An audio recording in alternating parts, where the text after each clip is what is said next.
Okay, this screencast is going to start with the women's movement and abolitionism, and we are going to finish chapter 7 in this screencast.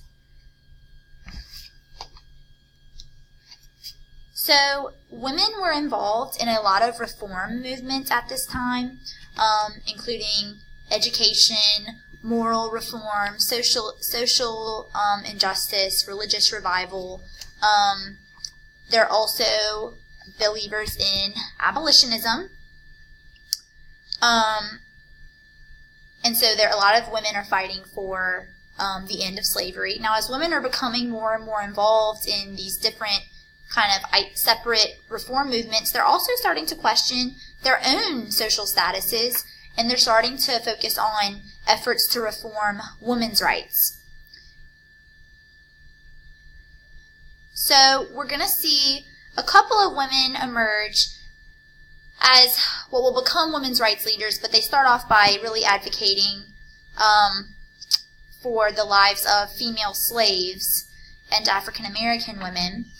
Harriet Beecher Stowe is known to be most well known as the author of Uncle Tom's Cabin, which was a really important book that came out of this era. It depicted personal struggles of slaves on plantations in the South. It showed, women being abused, families being torn apart. It's a very emotional book. It's going to circulate around the North, mainly the North, because the South hates the book because it thinks it makes them look bad, obviously. But the North, it becomes very popular, and it really causes kind of more of a fuel to the abolitionist movement, because it's getting people to see how bad really, things really are for slaves in the South.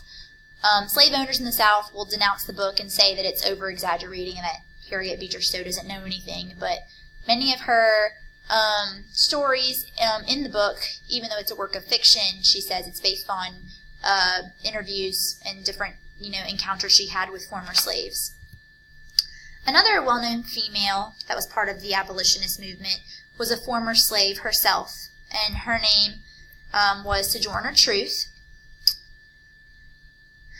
And she spoke out for abolitions and women's rights. She gave a very famous speech that we're actually going to listen to in class tomorrow called Ain't I a Woman?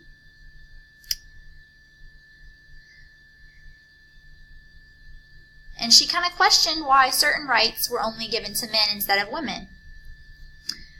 All of these movements are going to lead to the first ever Women's Rights Convention that is actually going to be held in Seneca Falls, New York. Elizabeth Cady Stanton and Lucretia Mott are actually the two women who start this convention, or call for this convention, and they're actually two abolitionists who were friends. They attended this World Anti-Slavery Convention in London in the early 1800s, early to mid-1800s, and they were not allowed seats at the convention because they were women. So they were attending a convention that was talking about the end of slavery and advocating for the end of slavery, but women weren't welcomed. It seems a little bit backwards. This made them very angry. They start shifting their views not only to abolitionism but to women's rights as a whole. At the Women's Rights Convention in Seneca Falls, they will draft a document called the Declaration of Sentiments. And it is a document that is based just on the structure like the Declaration of Independence. It was a call for women's equality. And it kind of officially stated that women were willing to fight for their rights in society, including the right to vote. And this is in the 1840s, and this is highly controversial in the 1840s, the idea that a woman had the right to vote. The last woman we're going to talk about, we'll be talking about her a lot more in future units, but her name is Susan B. Anthony. She is most well known as the woman suffragist and one of the earliest reform leaders for the women's rights to vote. Probably the most well known. She's the one on the dollar coin, I believe. And she becomes friends with Elizabeth Cady Stanton. And she just felt overall like women were just too dependent on men in society in general, and that women needed a sense of independence. And in having independence, they needed the right to use their voice in government, starting with the right to vote as an equal citizen. We'll talk about her a lot more in future chapters.